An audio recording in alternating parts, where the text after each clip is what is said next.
Ahli Türkmenistanlara salam. Yine de men siz bilen Hıdyrov Kakımra. Şun 2 noyabr 2021 yıl. Aziz adamlar Türkmenistanlar. Hemmäňiz daşy ýurtda işerdäkiler, hemmäňiz dykkadyňyz bilen diňlän. Men aýdan zadym. Şunki. Men bazır gün bilişiňiz ýaly çykyş etdim. Şo taýda sikl dňa surka prervan diýip da. Orus dilinde. Türkmenistanyň içinde köpsi bilkim eýam ýatdan çykarandyr orus dilini. Ýöne ýaş juwanlar, ýaş ruhnamaň nemeleri pokoleniýasy bilen orus dilini gowy. Ýöne köpsi bilýändir. Ýöne ünsem bermeýändir bu zatlar. Endi men şoň üçin türkmen diline geçelim. Bilişiňiz ýaly 28-nde 27-sinde mukadien Türkmenistany resmi sapar bilen Türkiýe prezidenti, Pakistanyň, Awganistanyň hem Orta Aziýa, Azerbaýjanyň hem Orta Aziýa prezidentleri geldi. Şo taýda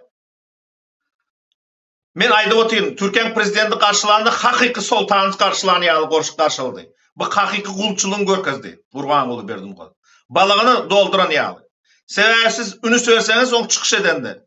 Käbir ýerini Gurbangulyň aýdan zatlaryny telewiziýany beýan etmedi. Ýöne Erdogan onu jürt kesip 1,5 milyardan 5 milyarda biz köpürtmeli ara gatnaşymyz diýip, söwda ara gatnaşyp.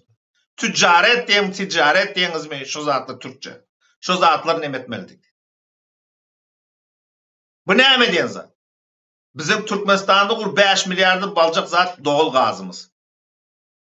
Men şonda aýtdym orus dilinde. Belkim şu Kaspin teýinler aşağının gazoprovod kurarly. Ýöne bular başga urudan gitdiler. Bu Türkmenistan Eýranyň 5 provinsiýasyny gazyny üçünçilik edýär. Şu urudan gazın obýomuny Eýran Azerbaýjana geçirir. Gön Azerbaýjan trubasyny. Men şöyle düşünmedim. Näme üçin Azerbaýjana geçirmeli? Eýranyň göni Türkiýeň öz trubasy bar. Amatly ýol. Ýöne belki o taýda çatışygy ýokdur da. Şo truban o Adriatik trubasyna da, Tat diýen trubasyna. Belki şoň üçin belki nemeden Azerbaýjana uğratdylar. Azerbaýjana uğra diýen şo taýdan demedi. Ýöne Azerbaýjanyň gitsene o taýda ýoluň üstünde bir topar pul tölemeli. Tranzit üçin. Ýollar. Şo zatlar etdiler. Men bu zatlary aýtdym. Bu zatlar orus aýa ýakanak diýdim. Ýakmaýaram diýdim. Orus aýa diýdi sevmedi. Sebäbi Türkmen prezidenti Sultan o taýda hakyky häzir ключевой игрок. Orta Aziýada şo regionlarda. Eýranyň zatly. Öz nemesini edip otyr. Bu näme diýeni? Bu zatlar bara 2 ýurtda 3 ýurdan bar berdi. Kitaýam bar. Olary ýakanak. Men şonda aýtdym, bir zatly bolar diýdim. Şo zatlarym geldi. Maňa dün Awganistandan jaňatdy habaryň barmy diýdim. Awganistan Eýran bilen atışyk başlady diýdi. Niýe diýdim? Nemruz provinsiýasy. Nemruz diýse Gerat we Geratyň aňarsy Farak we Farakda Nemruz. Hemmesi serhet. Eýran bilen serhet otaýdy. Şo taýda atışyk başlady. Men heýran galdym. Näme üçin şo taýda Awganistan otaýy nemetdi? Siz sorap bileňiz, näme üçin Türkmenistana nemetmedi, hüjüm etmediler? Ya Özbekistana başga ýurtlara. Sebäbi bärde iki tarapda nemedi? Şüphelenip bilýär. Kim bärde kuşkurdunny bilen akly. Käbirler Amerika aýdarlar dedesem sebäbi Eýran bilen ara gatnaşy ýok bolar, sanksiýada embargo edip otyrlar.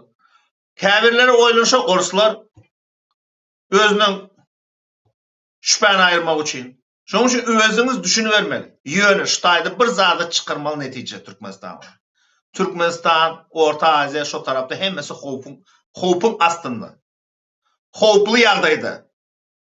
Sebäbi bu oýunlar güýçli ýurtlara super power country diýdi, super державалары ýakanak.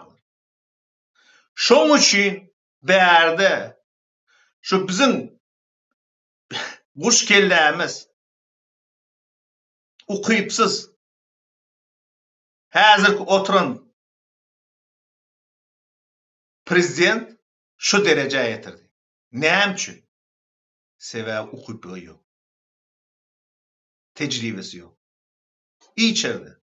Menmenligi, askermençiligi adamları, şu zatları yetirdi. Türkmenistan şu derece. Bütün Türkmenistan değil, o taydı bara, şu taydı hopi yağdaya koydu. Men analiz ettim. Birinci vatan uruşunu, ikinci vatan uruşu, başka uruşları. Prosto tak başlanıyor. Uşak adam değil olur. Prosto bir izni yok yerden uş başlanıyor. Yine Gruzyan konfliktinde Orset neme vardı. Uş başlandı. Sırası 3. günlük nimetle. Yöne şu 3 günün içinde Gruzya düşünden o tayda Orsların oynatmalı değildiğini. Yöne Amerika şu taydan canı deyip, Bush canı deyip şu tayda neme o esminiz, bir esminizin karabil neme gemisi geldi. Harbi gemisi geldi neme. Karadeniz'de girdi şu dövrde Amerika. Şonda Orslar birazcık nimetti. Hazır demir gazık blok 2 ezek Ors'a duyduruşverdi. 2 ezek o duyduruşverdi neyim için? Şu Ukrayna bilen uş başlanmasın. Men yine bir gaz aydın. Ukrayna'da başlanmasa başka yerde başlanıp bile. Şu derece bizim Türkmenistan'ımız şu yağdaya tayin değil. Şunun için Türkmenistan biz gidecek, eğitecek Turca'da liren nimesi kaçtı, eğlen kaçtı. Özünüz oylanışmalı. Siz hakiki o tay aşlığı gidecek olayınız. Ya kime hezil ettirecek olayınız. Ya öz ölümünüze gidecek olayınız. Bir de uç başlansa sizin hemmenizi mecbur ederler. Koyun yağlı sürüyerler. Urşa, serhede. Sizin tecrübeniz yok, okuyunuz yok. Birim atıp başlayalım. Ya ne doğru aydiyen? Belki aydarsınız ne doğru aydarsınız. Aydiyen dersin. Yöne her kimin öz kismeti var diye. Mağlayı var diye. Şunu özün mağlayından geçirir. Men şun yine geçecek olup otayım. Ayçak olayım bizim apozisiya diye aydiyalı. Bizde apozisiya yok. Yöne apozisiya olacak olup sıynaşıyorlar da. Yani apozisiya diyen zat var ya, niye sistemna apozisiya deyip bölünüyor da. Yani daşınırtı antisistemni diye. Antisistemni leva neme çep takılır yürüyen, yine Azat Haytbayev'in şok partisi. Men hazır ayda otayım atritsali diyen hemme institut, vlastlar Türkmenistan'daki sebep olur yıkılan. Hakiki yıkılan. Olur təzini dörtmeli. Yani sistemni apozisiya diyen. Şu hükümet ölen bir nemede işleşi oturuyanda hazırki çıkan yakınlarda käverler yüzsüzsüz men düşünemem. Bular näme edip görler? Biz karşılık edip görüşeyiz. Yani bizim üstümüzde görüşeyiz edip yani izi giderlerini hiç eden zatları yok. Yani halkı kuşkur diyorlar. O zaman kaçıp görler.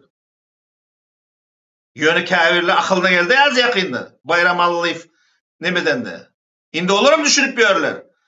Şu tayda, yarak bilen o tayda almalıdır. Kanun olmasa o tayda düşünmeyelim.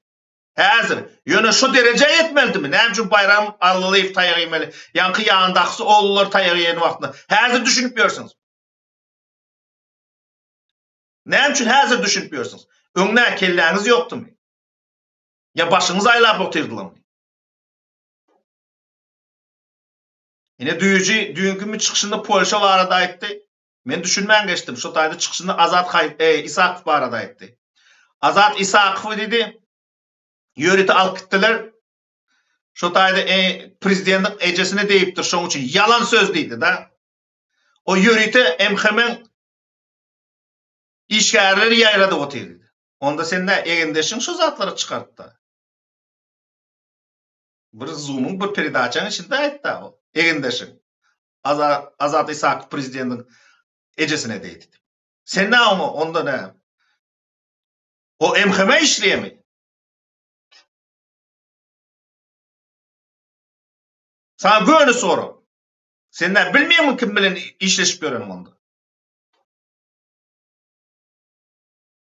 On zaman bir milletin şahsını deyme değil. 5 parmak bir değil.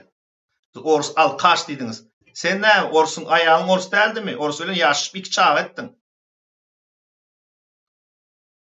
Halk hükümeti cevap vermiyor. Hükümeti baskıla oturan yerlerde, diktatör hükümetlerde. Halk cevap vermiyor. Belki şeydi, sen Türklere de ayıp diyen başkaları veriyor. Halka değme. Halkta günahsı yok. O hükümeti basıp alanlarda, şolarda günah, şoları guman edip diyeniz. Yöne halka, hayırsizden, hiç kim. Günahlemelem. Günahlemem. Käbirle çıkıyor, anarkalar, alpalan iyi bireyler zaten. Siz öz günahınızı var, başka birini yüklersiniz. Siz öz tecrübesizliğinizi, samsıklığınızı korkacaksınız. Neymiş şöyle siz özünüz korkası otuyorsunuz. O prezident kovu yanındaki Jadon Ixramov. Onda prezidentin samsıklığını özünüz korkası otuyorsunuz. Özünüzü boynunuza alıp görün ha. Şu samsıklığını. Şu maskara etmedi kaldı. Dünyada en maskara olan millet Türkmenler son 30 yılın içinde. Bütün ata babaların tapan edermenliğini şu 30 yılın içinde şu adam hazır oturan şu Abizinyonlu pristupni klan Berdimuhammed Recep Kılıvel şu Türkmenlerin namusunu var yeri var kulyal etti.